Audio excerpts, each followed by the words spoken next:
Bismillahirrahmanirrahim. Alhamdulillahi Rabbil Alamin.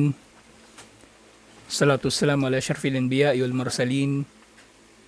Nabina Muhammadin wa ala alihi wa sahbihi ajma'in. Assalamualaikum warahmatullahi wabarakatuh. Sa insyaAllah al-Qiyamatul Kubra, sa tiyatalakay na natin pagkabuhay muli. At kabilang sa mga maunang mangyayari, yung pagkatapos ng pagkabuhay muli, yung pagtitipon ng mga nilalang.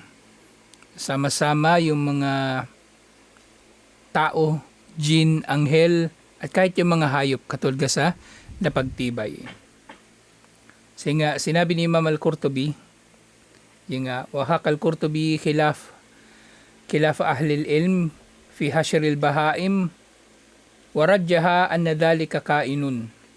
Para kay Imam al-Qurtubi rahimahullah, mas matibay ang pananaw na mangyayari nga ito. Lilakbaris sahiha fi dalik, dahil sa mga naiulat na mga sahih na mga hadith tungkol dito. Sinabi ni Imam al-Qurtubi, waqtalafan nasu fi hashril bahaim. Nagtalo-talo, nagkakaiba-iba ng pananaw yung mga tao sa pagtitipon ng mga hayop. Yung tinutukoy dito ng pagtitipon ng mga hayop kasama yung mga tao. Wa fi kisasi ba'diha min ba'd. At kumbaga ito ay magtitipon. Yung mga hayop ay magtitipon para sa kisas. Maggagantihan sila sa isa't isa. Yung katulad nga doon sa napagtibay doon sa tafsir ng Suratul Naba, yung huling aya. Ya laytani kuntu turaba, sasabihin ng kuffar, sana alikabok na lang ako, kasi mainggit sila doon sa hayop na magiging alikabok na lang at hindi na maparurusahan sa impyerno. Faruya an Ibn Abbas ana hasyar al-bahaim mautiha. Sa iniulat mula kay Ibn Abbas na yung pagtitipon daw sa mga hayop ay ang kanilang kamatayan. Waqalahu ad-Dahhak, at sinabi rin naman nito ni ad-Dahhak. Kumbaga yung kanilang mga kamatayan, yun yung may tuturing na pagtitipon sa kanila. Kumbaga isang pananaw pa ito. At iniulat muli mula kay Ibn Abbas sa iba pang ulat, annal bahaim tuhsyaru wa tub'ath. Pero iniulat din mula rin kay Ibn Abbas na ang mga hayop ay bubuhaying muli at titipunin. Wakala Abu Dar wa Abu Hurairah wa Amr bin al-As wal Hasan wal Hasan al-Basri wa gayruhum, at ito ang sahih daw na pananaw dito, kasi nga sinabi ni Allah wa idal wuhushu hushirat, yun doon nga suratul Takwir. Sasakto, ito yung tinatalakay natin sa tafsir. At gayon din sinabi doon naman sa suratul An'am, thumma ila rabbihim yuhsyarun. Pagkatapos ng pagkabuhay muli, sila patungo sa kanilang Panginoon ay titipunin. Sabi ni Abu Hurairah, yahsyurullahu al-khalqa kullahum yawmal qiyamah. Titipunin ni Allah ang lahat ng nilalang, lahat ng nilikha sa araw ng paghuhukom. Al-bahaim, wat-tir, wad-dawab, wa kulla shay'. Yung mga hayop, mga pastuling hayop lalo na, yung mga ibon, dawab. Yung mga dawab na tinutukoy, tining anumang bagay na may buhay. So napapaloob na dito yung mga hayop. Napapaloob na rito lahat ng mga hayop. Maring nga pati insekto at lahat ng bagay titipunin. Fayablugu min adlillahi an yakhuda lil jama'i minal qurana. Sa pagtitipon din na ito, makakamit nilang katarungan mula kay Allah hanggang doon sa yung hayop na walang sungay ay makakakuha ng katarungan mula sa hayop na may sungay. Thumma yaqulu kuni turaban, at pagkatapos sasabihin ni Allah, maging mga alikabok na kayo. Fadhalika qawluhu ta'ala hikayatan anil kuffar. At ito na nga yung sasabihin ng kuffar, ya laytani kuntu turaba, sa dulo ng Suratul Naba. waliyadu billah, na sa sobrang nakakatakot ng kanilang daranasin, sobrang paghihirap, hihilingin nila na naging katulad na lang sila ng mga hayop na magiging turab. So inshallah, sumunod na bahagi ay ito ng pagtitipon ng mga tao. Ang pagtitipon ng mga tao. At ang paglalarawan dito, sifatu hashril ibad, ang paglalarawan sa pagtitipon sa mga alipin ni Allah, tinutukoy dito yung mga tao. Yuhsyarul ibad, hufatan oratan, gurlan. Titipunin daw ang mga tao na sila ay hufat, walang sapin sa paa, orat, walang damit, at gurlan, hindi tuli. Ibig sabihin, walang nagbago sa katawan nila. Kumaga, kung ano yung katawan ng tao, kumaga sa pagkapanganak, ganun, hindi sila tuli. Ngayon, syempre, iba pa nilang mga bagay na ginawa sa katawan nila. Wala akong naalala doon eh. Kung yung tattoo ba, pag binuhay ka muli sa kabilang buhay, meron kang tattoo. Kung may tattoo ka sa mundo. Wala akong naalala tungkol doon. Pero ito yung kumbaga, napagtibay. Babalik yung mga tao sa pagiging hindi tuli. Nainga, yung gorlan, gera maktunin. Hindi sila tuli. Iniulat ni Imam al-Bukhari at Imam Muslim mula kay Ibn Abbas. Ang Nabi sallallahu alaihi wasallam qala, sinabi ni Propeta Muhammad sallallahu alaihi wasallam, innakum mahsyuruna hufatan uratan gurlan.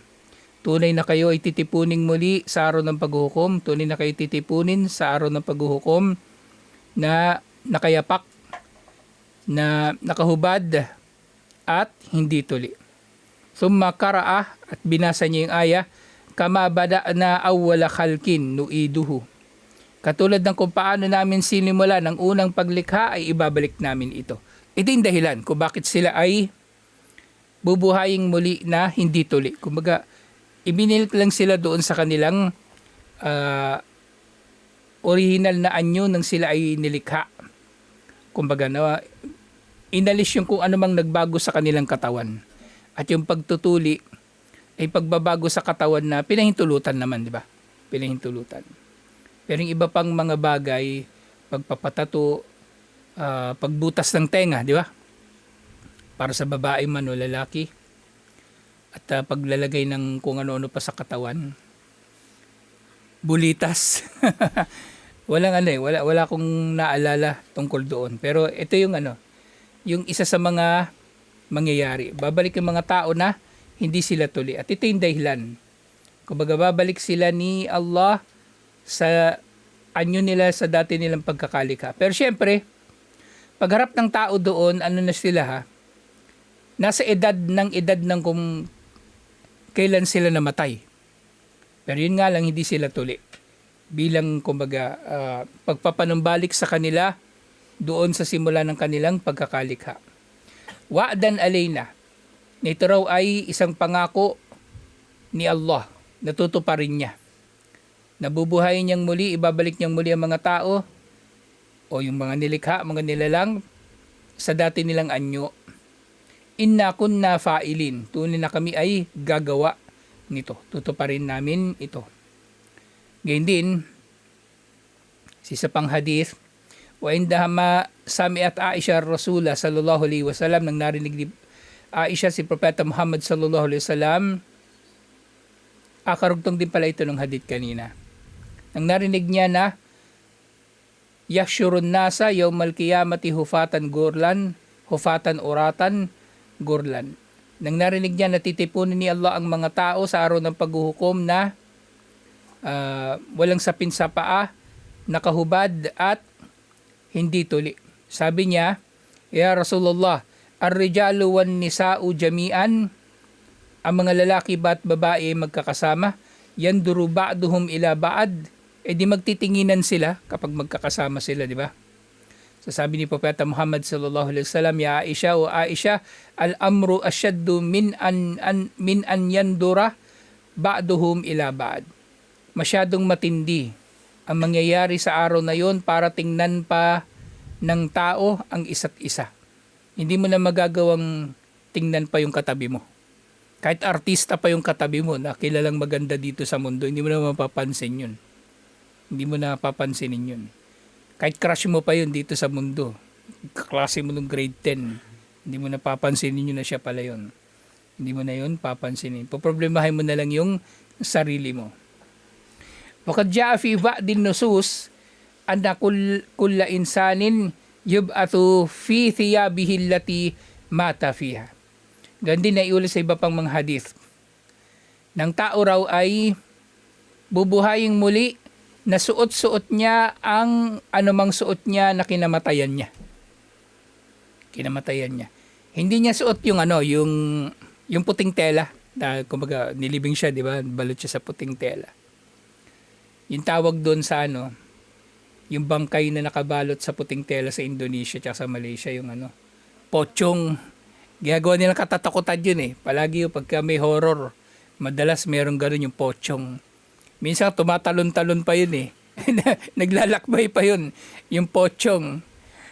Naglalakbay. Kung ano yung suot niya nung namatay siya, yun din yung suot niya kapag binuhay siyang muli. Hindi niya suot yung puting tela. Okay? Reasonable nga naman. Kasi nga naman, paano nga yung tao na hindi nailibing, di ba? Yung sumabog na lang siya, di suot niya yung yung kanyang suot-suot.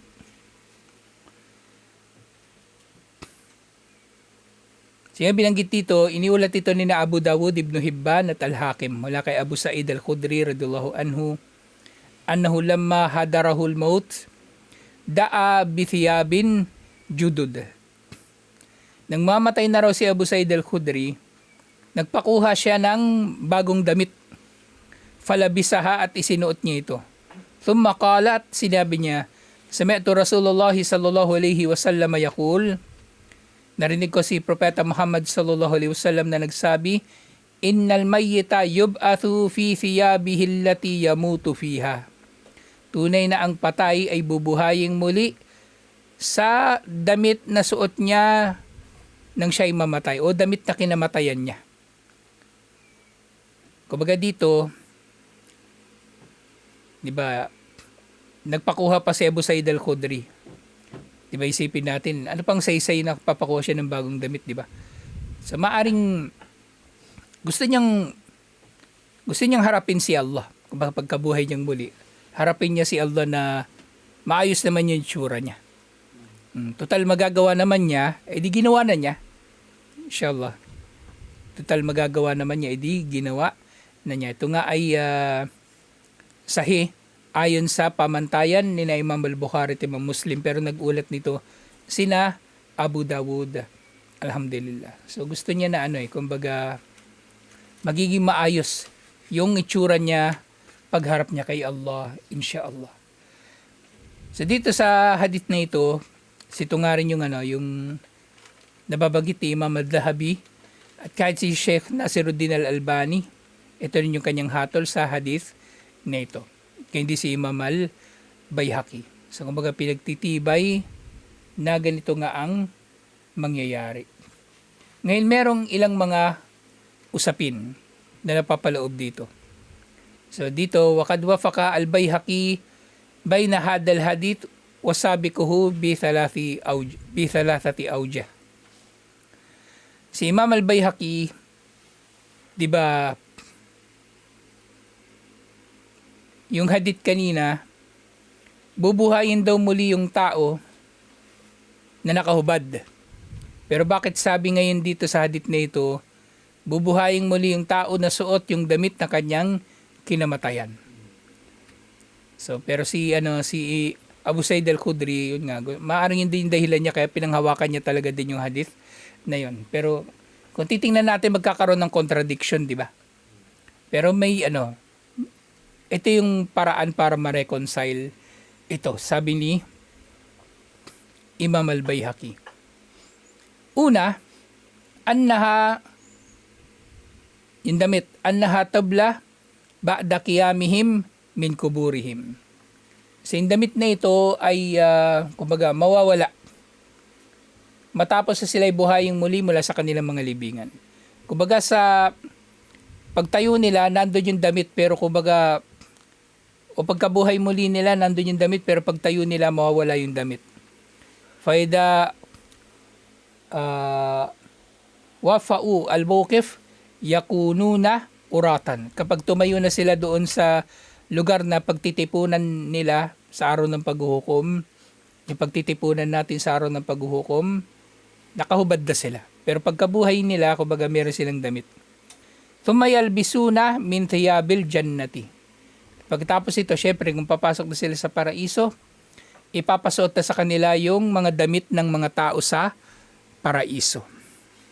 Pangalawa, annahu idha kusiyal anbiya'u thumma siddiqin thumma min ba'dihim ala maratibihim fatakuna kiswata kulli insanin min jinsin ma yamutu fihi. Sasabi niya dito, kung yung mga propeta daw at yung mga siddiq, kung sila daw ay dadamitan, kumbaga doon sa araw ng paghuhukom, pahintulutan na sila na magkadamit. At ganyan din yung mga siddiq. Mauna yung mga propeta, pagkatapos yung mga siddiq. At pababa ng pababa, depende sa pagiging matuwid ng tao. So maintindihan natin na mangyayari ito, kumbaga sa pamagitan ng damit na kinamatayan niya.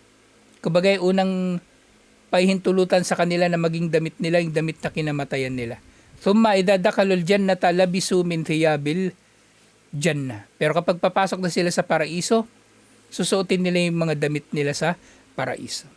So doon sa araw ng paghuhukom, kumbaga may pagkakataon doon na pagsusuotin na rin ng damit ng mga tao.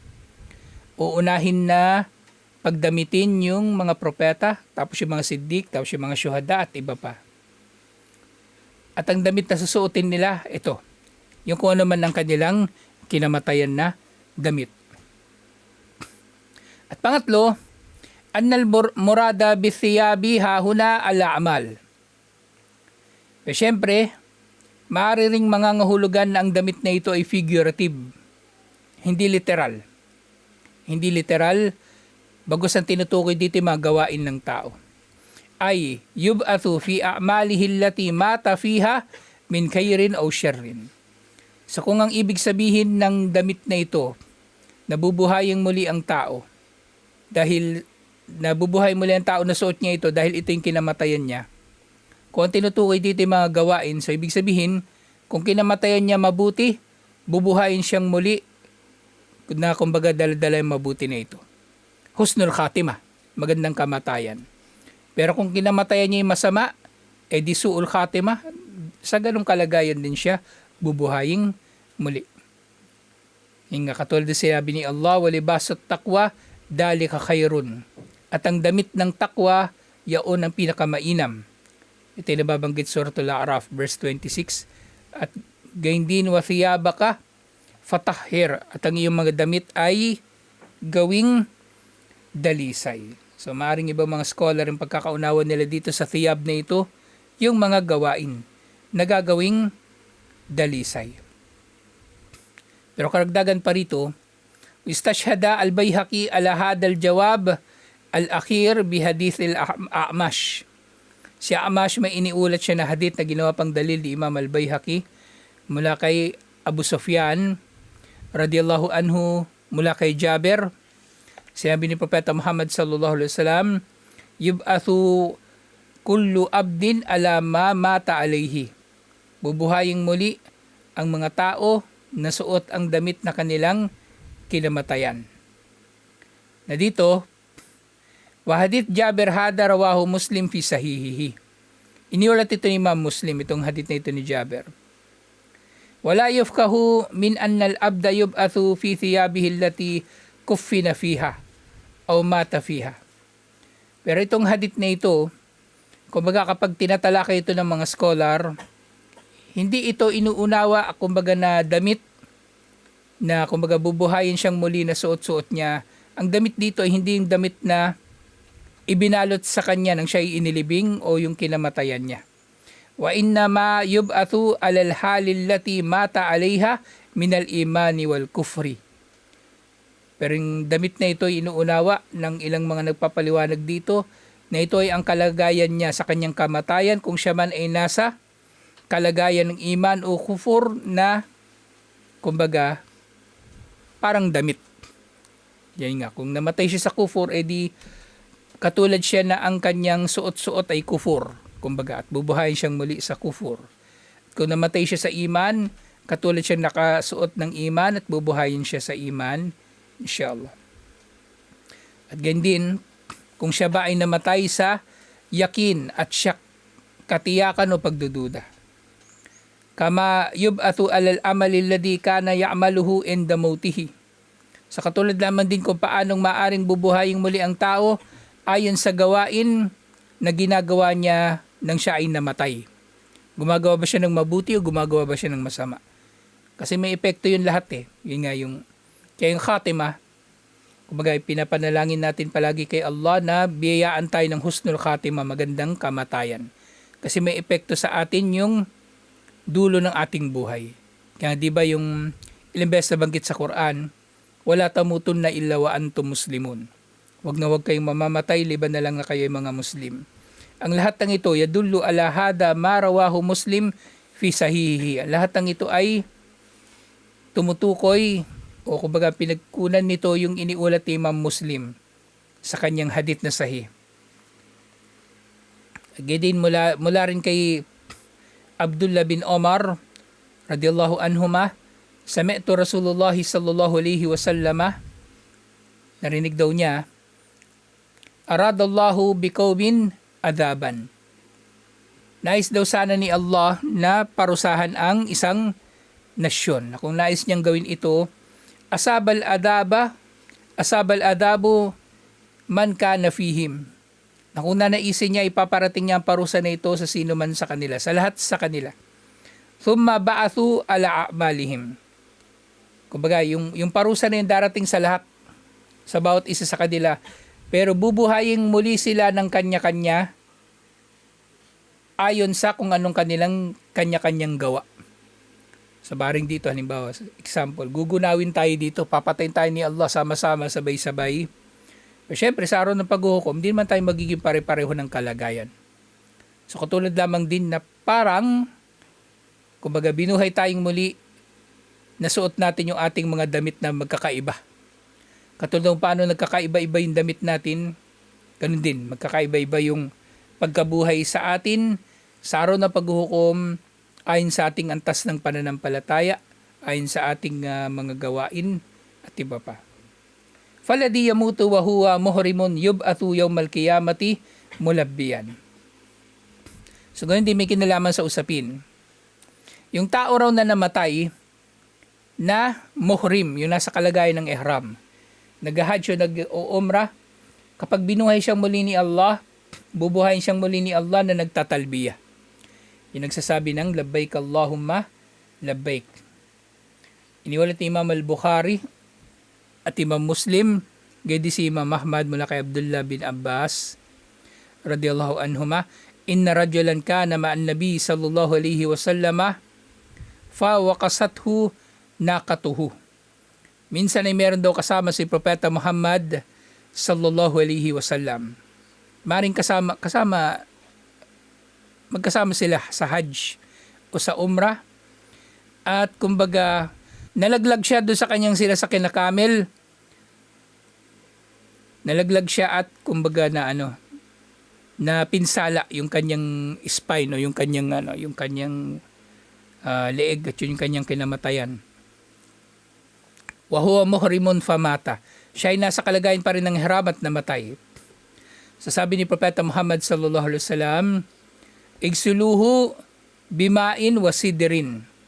Paliguan ninyo siya sa pamagitan ng tubig at sider. Yung sider, hindi ko alam kung meron ito sa Pilipinas eh. Puno ito na meron dun sa Saudi Arabia, nakita ko nito eh. Yung dahon nito bumubula pag nilagay sa tubig. Ngayon kung wala sa Pilipinas, yung ganito, yung cedar. So pwede nga rin naman gumamit ng sabon eh. Kung kailangan gumamit ng sabon, pwede. O yung anumang halaman na bumubula pag hinalo sa tubig. 'Di ba yung gumamela? Yung 'di ba yung bata pag naglalaro ng bubbles, sinahaluan nila ng gumamela. Kasing gumamela, nagpapalapot palalo nung bula. Mas matibay yung bula pag may gumamela. Sa inyo yung cedar. Hindi ko alam kung meron dito sa Pilipinas eh. Wakafinuhu fi thawbihi. At balutin nyo siya ng kanyang dalawang tela na suot. Yun nga yung tela ng ihram. Pantaas siya kabambaba yun na parang kumot. Wala tumisuhu bitibin. At wag ninyo siyang papabanguhan. Wag daw siyang lalagyan ng pabango. Wala tukmiru ra'sahu. At wag ninyong babalutan ng kanyang ulo. Kumbaga nakalabas lang yung kanyang muka. Fa innahu yub'athu yawmal qiyamati mulabbiyan. Dahil siya ay bubuhayin muli ni Allah na nagre-recite ng talbiyah. At gayon din yung shahid. Yung shahid. Kumbaga ano ito 'di ba yung tinalakay na una yung damit. Eh syempre, kumbaga bukod ba sa damit, mauunawaan natin ito na bubuhayin nga yung tao sa kanyang kalagayan kung paano siya namatay. Kung nagtatalbiya siya, kung ganito shahid, wa shahidu yub'athu yawmal qiyamati wa jarhuhu yath'ab. At ang shahid daw ibubuhayin muli sa araw ng paghuhukom at ang kanyang sugat ay dumudugo pa rin. Yung kanyang mga sugat nung namatay siya. Maring kinamatay man niya o hindi niya kinamatay na sugat. Al-lawnu dam, ang dugo na lumalabas sa kanya ay kulay dugo pa rin. Pero warihu al-misk. Pero ang amoy nito ay amoy ng misk, yung pabango. So hindi siya malangsa. Kasi dugo, amoy siya, malangsa talaga yung yung dugo. Lalo na kapag yung nahanginan, mag-aamoy siya, parang kalawang na hindi mo maintindihan. Kasi yung dugo, may oxygen yung dugo eh.